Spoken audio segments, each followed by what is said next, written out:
So hello mga kakampes, magandang araw. Summer na naman. So nandito kami ngayon sa Cabangan, Zambales, sa Sahaya Valley. Isa ito sa mga clients na minamaintain namin regularly from PES. And syempre, since bahay siya, no? Although malapit siya sa dagat, sabi ng iba hindi inaanay pag malapit sa dagat. Pero hindi, may mga circumstances na inaanay din yung mga gantong bahay. Kahit na wala sila sa city, wala sila sa Laguna, Cavite, even dito sa mga malapit sa dagat. So papakita ko lang yung pinagstayan namin, no? Kung interested kayo sa kanila, pwede kayo mag-inquire sa kanilang Facebook page, IG, TikTok.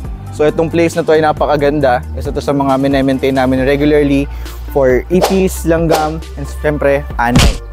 So tour lang ng onte, pakita yung structure ng bahay. Ito yung sa may papuntang dagat. Napakaganda ng lugar, and yung structure niya talaga mostly made of wood.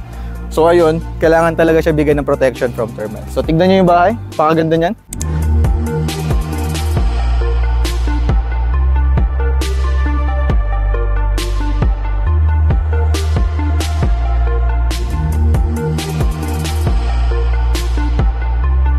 So kami ng team, Kuya Obet and our team, umaabot din kami sa mga bahay na malalapit sa dagat, hindi lang sa mga city, hindi lang sa Calabarzon, Metro Manila, hanggang dito sa Zambales. Kaya kung interested kayo sa mga nandyan sa Zambales, dito sa Zambales, mag-inquire kayo sa amin. And kung interested naman yung mga viewers natin to rent this beautiful house, you can message their page po, very responsive sila.